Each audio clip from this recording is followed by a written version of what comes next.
bir xil ayollar bor. Uyda o'tirishni yaxshi ko'radi, ishlashni yaxshi ko'rmaydi. Ya'ni uy bekasi bo'la oladi, lekin tashqi olamda pul topib ishlashni xohlamaydi.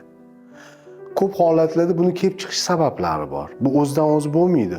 Biz lekin unaqa ayollarga bir xil erlar sen tepsi tebranmaysan, dunyoni suv bossa oyog'inggacha, to'pig'inggacha yetmaydi deb xafa bo'ladi bir xil ayollarning erlari.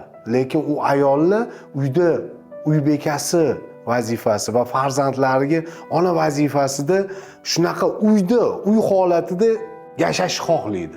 Ishlashni xohlamaydi, pul topishni xohlamaydi. Shunaqa ayollar bor.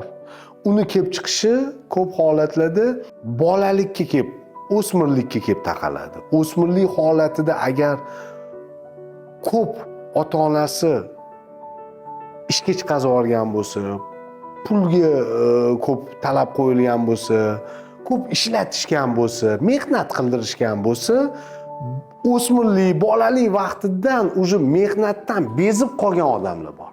Charchagan odamlar bor. O'shunaqa ayollar Xudo xolasa erga tegsam, erim meni ta'minlaydi. Men xotirjam uyda o'tiraman degan niyat bilan erga tegadi. Shuning uchun bunaqa ayollarni ayblash kerak emas. Bu ayollarni o'sha bolaligi va o'smirligiga e'tibor berish kerak. Ko'p ishlab olish ham mumkin emasdi. O'ti qonun hojatidan ortiq bolani ishlatsa, keyinchalik u bola dangasa bo'lishiga sababchi bo'lishi ham mumkin. Ya'ni yengil yo'llar bilan pul topish harakatini qiladi.